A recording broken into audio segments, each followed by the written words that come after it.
It is said that in Ulthar, which lies beyond the river Sky, no man may kill a cat, and this I can verily believe as I gaze upon him, who sitteth purring before the fire. For the cat is cryptic, and close to the strange things which men cannot see. He is the soul of antique Egyptus, and bearer of tales from forgotten cities in Meroe and Ophir. He is the kin of the jungle's lords, and heir to the secrets of hoary and sinister Africa. The Sphinx is his cousin, and he speaks her language, but he is more ancient than the Sphinx, and remembers that which she hath forgotten. In Ulthar, before ever the burgesses forbade the killing of cats, there dwelt an old cotter and his wife who delighted to trap and slay the cats of their neighbors. Why they did this I know not, save that many hate the voice of the cat in the night, and take it ill that cats should run stealthily about yards and gardens at twilight. But whatever the reason, this old man and woman took pleasure in trapping and slaying every cat which came near their hovel, and from some of the sounds heard after dark, many villagers fancied that the manner of slaying was exceedingly peculiar. But the villagers did not discuss such things with the old man and his wife, because of the habitual expression on the withered faces of the two, and because their cottage was so small and so darkly hidden under spreading oaks at the back of a neglected yard. In truth, much as the owners of cats hated these odd folk, they feared them more, and instead of berating them as brutal assassins, merely took care that no cherished pet or mouser should stray towards the remote hovel under the dark trees. When through some unavoidable oversight a cat was missed, and sounds heard after dark, the loser would lament impotently, or console himself by thanking fate that it was not one of his children who had vanished. For the people of Ulthar were simple, and knew not whence it is all cats first came. One day a caravan of strange wanderers from the south entered the narrow, cobbled streets of Ulthar. Dark wanderers they were, and unlike the other roving folk who passed through the village twice a year, in the marketplace they told fortunes for silver, and bought gay beads from the merchants. What was the land of these wanderers none could tell, but it was seen that they were given to strange prayers, and that they had painted on the side of their wagons strange figures, human bodies with the heads of cats, hawks, rams, and lions.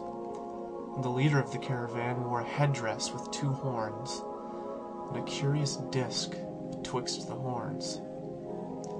There was in this singular caravan a little boy with no father or mother, but only a tiny black kitten to cherish. The plague had not been kind to him, yet had left him this small furry thing to mitigate his sorrow. And when one is very young, one can find great relief in the lively antics of a black kitten. So the boy, whom the dark people called Menes, smiled more often than he wept, as he sat playing with his graceful kitten on the steps of an oddly painted wagon. On the 3rd morning of the wanderer's stay in Ulthar, Menes could not find his kitten, and as he sobbed aloud in the marketplace, certain villagers told him of the old man and his wife, and of sounds heard in the night. And when he heard these things, his sobbing gave place to meditation, and finally to prayer. He stretched out his arms towards the sun, and prayed in a tongue no villager could understand, though indeed the villagers did not try very hard to understand, since their attention was mostly taken up by the sky, and the odd shapes the clouds were assuming. It was very peculiar, but as the little boy uttered his petition, there seemed to form overhead the shadowy, nebulous figures of exotic things, of hybrid creatures crowned with horn-flanked discs. Nature is full of such illusions to impress the imaginative. That night the wanderers left Ulthar, and were never seen again, and the householders were troubled when they noticed that in all the village there was not a cat to be found. From each hearth the familiar cat had vanished. Cats large and small, black, gray, striped, yellow and white. Old Cranon, the burgomaster, swore that the dark folk had taken the cats away in revenge for the killing of Menes' kitten, and cursed the caravan and the little boy. But Nith, the lean notary, declared that the old cotter and his wife were more likely persons to suspect, for their hatred of cats was notorious and increasingly bold. Still, no one durst complain to the sinister couple, even when little Atoll, the innkeeper's son, vowed that he had at twilight seen all the cats of Ulthar in that accursed yard under the trees, pacing very slowly and solemnly in a circle around the cottage, two abreast, as if in performance of some unheard-of rite of beasts.